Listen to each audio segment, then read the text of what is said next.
2024 समाप्त होने के पहले ये बिहार में सब रोड बन जाएंगे और बिहार का रोड हाईवे नेटवर्क अमेरिका के बराबर होगा, ये वचन मैं आपको देता हूं।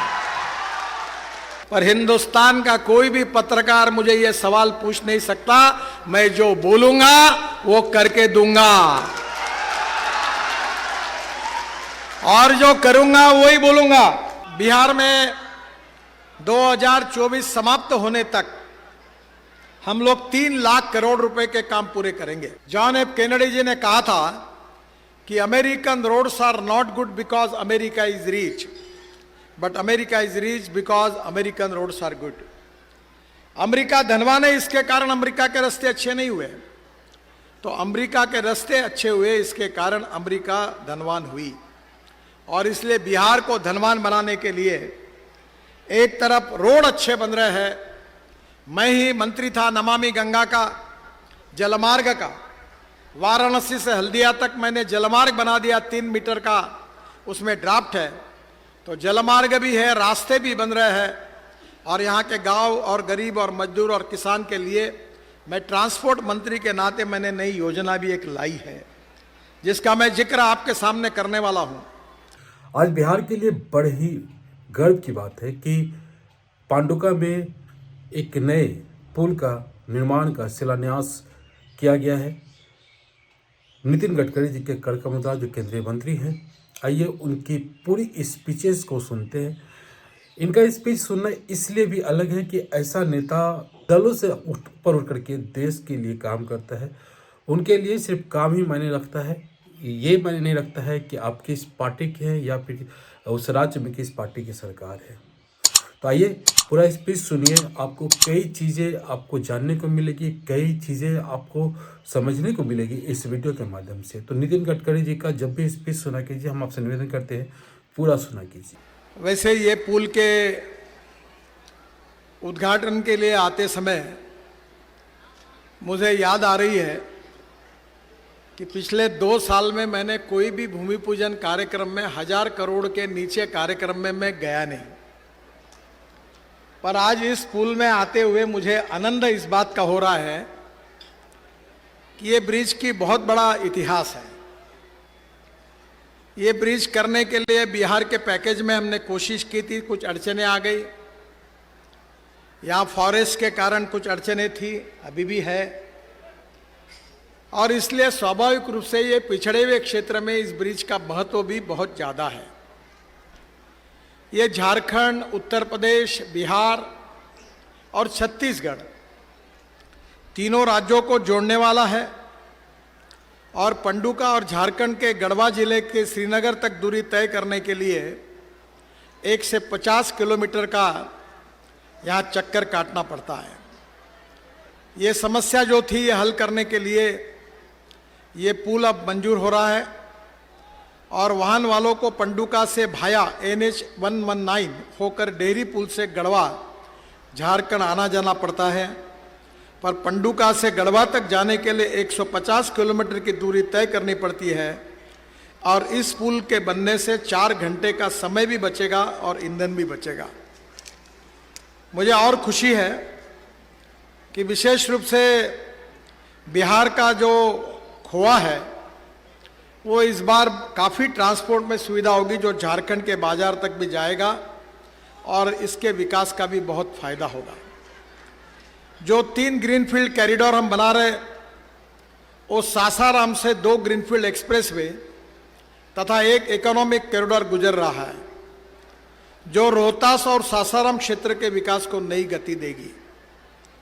इस ब्रिज के निर्माण में विशेष रूप से मुझे इस बात की खुशी है कि छेदी पासवान जी को मैं विशेष रूप से धन्यवाद दूंगा कि उन्होंने एक दिन, वो मेरे यहाँ जब इस पुल का काम मंजूर नहीं हो रहा था, वो बोले मैं बैठ ही जाता हूँ, मैं उठता ही नहीं हूँ, और उन्होंने आपकी समस्याओं का किला इस प्रकार से लड़ा कि मैं अधिकारियों को मैंने कहा कि भाई का सब बातें छोड़ दो, ये छेदीराम जी इतने बार मेरे पास आए हैं, अब इसको मंजूर करो और इसका तुरंत लेटर दे दो और इस विषय को समाप्त करो। तो मैं छेदी पासवान जी को विशेष रूप से धन्यवाद देता हूं और उसके साथ साथ हमारे झारखंड के सांसद विष्णु दयाल जी को भी, वो भी इसके लिए बार बार आए। ये दोनों के जीवन में इस ब्रिज का सपना आज पूरा होते हुए दिख रहा है, इस बात की मुझे खुशी है। मैं दोनों को भी बहुत बहुत बधाई देता हूं, उनका अभिनंदन करता हूं। और विष्णु दयाल जी ने जैसे कहा है कि इसका उद्घाटन करते समय वो झारखंड में कार्यक्रम करे, तो जरूर मैं उसके उद्घाटन के लिए झारखंड में आऊंगा, ये भी विश्वास विशेष रूप से देता हूं। मुझे इस बात की खुशी है कि पटना आरा सासाराम जो ग्रीनफील्ड एक्सप्रेस में हम बना रहे हैं, ये पटना से सासाराम तक 4000 रुपए करोड़ की लागत से 118 किलोमीटर लंबा 4 लेन ग्रीनफील्ड एक्सप्रेस वे बना रहे हैं। ग्रीनफील्ड का मतलब यह है कि ये पूरा रोड अभी नया बनाएंगे और इससे निश्चित रूप से इस हाईवे से पटना से सासाराम तक 4000 करोड़ का जो हाईवे बनेगा, इससे विकास में एक नई दिशा मिलेगी। इस एक्सप्रेसवे का काम मार्च 2023 तक शुरू हो जाएगा, ये विश्वास भी मैं आपको सबको देता हूं। यह कॉरिडोर पटना के गोनवा, पटरी, रामतरी, आरा जिले के कायमनगर, बामपाली, असनी, भोजपुर जिले की गढ़नी, उद्वंत नगर, तराड़ी और रोहतास जिले के गंगोली, अखोड़ी गोला, सूरा से होकर सासाराम तक बनेगा। यह कॉरिडोर जो बात की गई है, यह पूर्वांचल एक्सप्रेसवे के रास्ते वाराणसी, प्रयागराज तथा लखनऊ और दिल्ली एवं कलकत्ता के लिए भी एक नई कनेक्टिविटी आप सबको या विशेष रूप से सासाराम जिले के लोगों को मिलेगी, इस बात की मुझे बहुत खुशी है। हम वाराणसी से कलकत्ता एक ग्रीनफील्ड हाईवे बना रहे हैं, जिसकी लागत 40,000 करोड़ रुपए है। ये भी ग्रीनफील्ड है, जो 620 किलोमीटर 6 लेन का एक्सिस कंट्रोल एक्सप्रेसवे बना रहे हैं, जो वाराणसी से कोलकाता की सफर 12 घंटे लगती है, वो 5 घंटे में हो जाएगी, ये विश्वास मैं आप सबको देता हूँ। इसमें बिहार में 10,000 करोड़ की लागत से 163 किलोमीटर का कॉरिडोर बनेगा और यह कॉरिडोर उत्तर प्रदेश के चंदौली से शुरू होकर मुगलसराय, बिहार के भभुआ, कैमूर, रोहतास, सासाराम, औरंगाबाद, गया और झारखंड के चतरा, हजारीबाग, रामगढ़, बोकारो तथा पश्चिम बंगाल के पुरुलिया, बांकुरा, पश्चिमी मेदिनीपुर, हुगली होकर हावड़ा जाएगा और इस ग्रीन फील्ड्स पर बनाकर खड़गपुर को भी जोड़ा जाएगा और इसका भी काम सितंबर 2023 तक शुरू हो जाएगा। फिर जो चौथा जो है वो इम्पोर्टेंट है, वाराणसी औरंगाबाद चोरदहा इकोनॉमिक कॉरिडोर। ये 5,000 करोड़ की लागत से 262 किलोमीटर 6 लेन लंबा वाराणसी औरंगाबाद चोरदहा इकोनॉमिक कॉरिडोर बनाया जा रहा है। इस कॉरिडोर की लंबाई उत्तर प्रदेश में 57 किलोमीटर तथा बिहार में 135 किलोमीटर है। 192 किलोमीटर में काम चल रहा है, जो दिसंबर 2023 में पूरा हो जाएगा और 70 किलोमीटर का काम अवार्ड कर दिया जाएगा और अगले साल इसका हम उद्घाटन भी करेंगे। यह इकोनॉमिक कॉरिडोर वाराणसी से बिहार के औद्योगिक क्षेत्र से होकर झारखंड से धनबाद को जोड़ेगा। सांसद विष्णु दयाल जी ने यह गढ़वा के अन्नराज घाटी में लगातार होने वाली सड़क दुर्घटनाओं के बारे में कहा है। हमने सड़क दुर्घटना रोकने के लिए पहली प्राथमिकता दी है और जिसका उन्हें उल्लेख किया है वो वहाँ सांकेतिक रोड, साइनेज वगैरह लगा दिए गए हैं, क्षतिग्रस्त गाड़वाल की मरम्मत भी करा दी गई है और स्थायी समाधान के लिए मैं उनसे अनुरोध करूंगा कि दुर्घटना वाले स्थान में सड़क चौड़ीकरण करने के लिए करीब 17 करोड़ का काम मई 2021 में अवार्ड हो गया है, पर आप झारखंड और बिहार में फॉरेस्ट वाले हमको काम ही नहीं करने देते। अब ये आपकी जिम्मेदारी है कि फॉरेस्ट क्लियरेंस नहीं मिलने के कारण ये काम शुरू नहीं हुआ है, आप जल्दी उसको करा दीजिए। वैसे मैं तेजस्वी जी से अनुरोध करूंगा कि ये ब्रिज तो बन गया है, इसको मैं 4 लेन के राष्ट्रीय महामार्ग से जोड़ना चाहता हूं और इसके बीच में फॉरेस्ट भी है, तो ये अलाइनमेंट हमारे दोनों सांसद और आप मिलकर मुझे बताइए।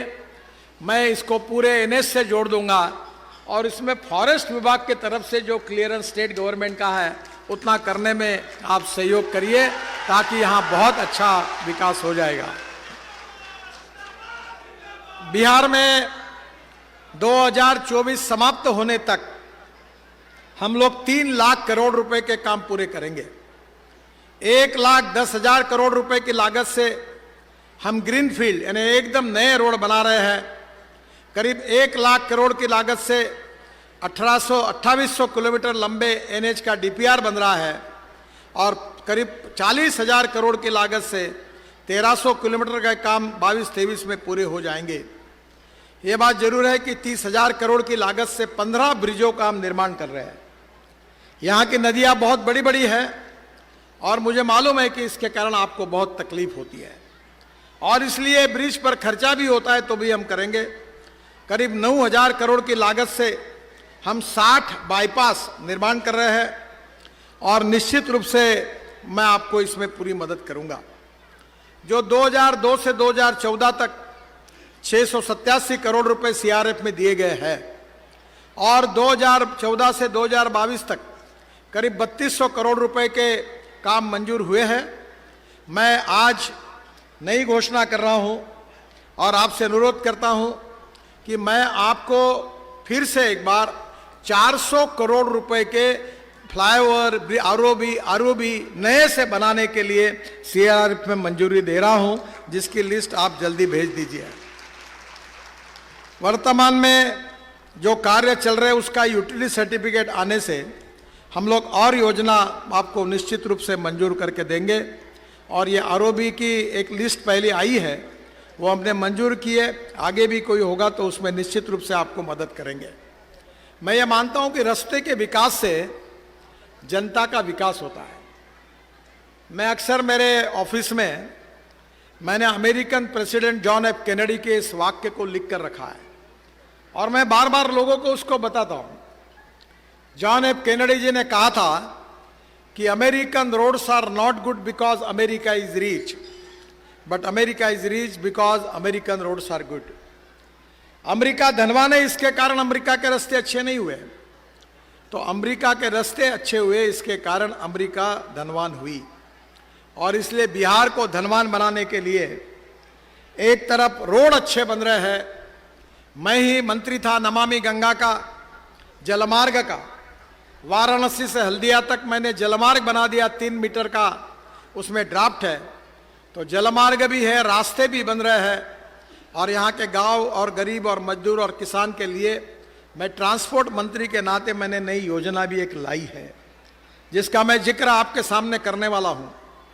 बिहार में 1,10,000 करोड़ की लागत से केवल 10 ग्रीन फील्ड यानी जो रोडें अस्तित्व में नए रोड हम बना रहे हैं और इसका जो कार्य है रक्सौल से हल्दिया ग्रीनफील्ड एक्सप्रेसवे 692 किलोमीटर 6 लेन 40,000 करोड़, गोरखपुर से सिलगुड़ी ग्रीनफील्ड एक्सप्रेसवे 25,000 करोड़ जो 520 किलोमीटर 6 लेन है, वाराणसी से Calcutta 30,000 crore 612 kilometre 6 lane, Patna Ara Sasaram greenfield expressway 4,000 crore 118 kilometre, Patna से Bettiah greenfield expressway 6,500 crore 165 kilometre, Bakarpur से Dumaria greenfield expressway 2,200 crore 92 kilometre, greenfield Patna ring road 11,000 crore जो 100 किलोमीटर का 6 लेन रोड है, मुंगेर से मिर्जा चौकी ग्रीनफील्ड एक्सप्रेसवे 8,000 करोड़ ये 125 किलोमीटर है, अमस से दरभंगा ग्रीनफील्ड एक्सप्रेसवे 8,000 करोड़ ये 198 किलोमीटर है और पटना आरा बक्सर ग्रीनफील्ड एक्सप्रेसवे ये 9,000 करोड़ 181 किलोमीटर है, वाराणसी से औरंगाबाद चोरदहा इकोनॉमिक कॉरिडोर 5,000 करोड़ ये 262 किलोमीटर 6 लेन है और बख्तियारपुर पटना से ओरमांझी रांची इकोनॉमिक कॉरिडोर 8,000 करोड़ ये 280 किलोमीटर है और उमागांव से सहरसा ब्राउन फील्ड कॉरिडोर है 3,500 करोड़ 141 किलोमीटर। ये 13 हाईवे में बिहार में बना रहा हूं जिसकी कीमत 1,10,000 करोड़ रुपए है। पर आप चिंता मत करिए, मैं भले करोड़ों में बात करता हूं पर हिंदुस्तान का कोई भी पत्रकार मुझे ये सवाल पूछ नहीं सकता। मैं जो बोलूंगा वो करके दूंगा, और जो करूंगा वही बोलूंगा। तो ये पत्रकार भाई मेरा भाषण रिकॉर्ड कर लेना ठीक से, अगर नहीं हुआ तो ब्रेकिंग न्यूज लगा देना। 2024 समाप्त होने के पहले ये बिहार में सब रोड बन जाएंगे और बिहार का रोड हाईवे नेटवर्क अमेरिका के बराबर होगा, ये वचन मैं आपको देता हूं। जैसे अभी तेजस्वी जी ने कहा कि मेरे पास ये पूरे रोड के डिटेल्स है, ये कहां से जाने वाले हैं। मैं अभी ऐसा करूंगा कि वेबसाइट पर ये पूरा डाल दूंगा ताकि हमारे सभी पत्रकार भाइयों को ये मिले। मैं और एक बात आपको कहूंगा विशेष रूप से तेजस्वी जी को कि बिहार में जलमार्ग बहुत अच्छा है, और जब मैं मंत्री था तब मेरा सपना था कि मैं पटना में हवाई जहाज को पानी पे उतारूं। जैसे हवाई जहाज एयर स्ट्रिप पे उतरता है और पानी पे उतरता है, उसको MPBSC प्लेन कहते हैं। मैं खुद मुंबई के समुद्र में उतरा हूं, फिर हमने सरदार सरोवर को सर्विस चालू कर दी। अब स्पाइस जेट ने 100 विमानें खरीदी की है, मैंने नियम बना दिए हैं।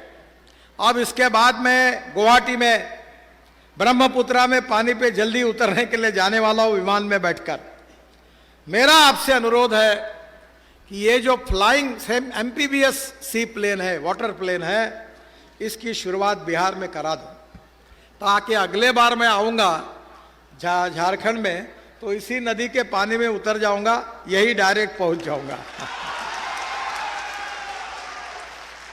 जब हमारे एविएशन मंत्री जी को मैंने कहा कि तुमने इसका कानून जल्दी बनाओ, तो जरा देरी हुई, तो मैंने कहा देखो, मैं जिसको आप MPBSC प्लेन कहते हैं उसको मैं फ्लाइंग बोट कहता हूं, हवा में उड़ने वाली बोट।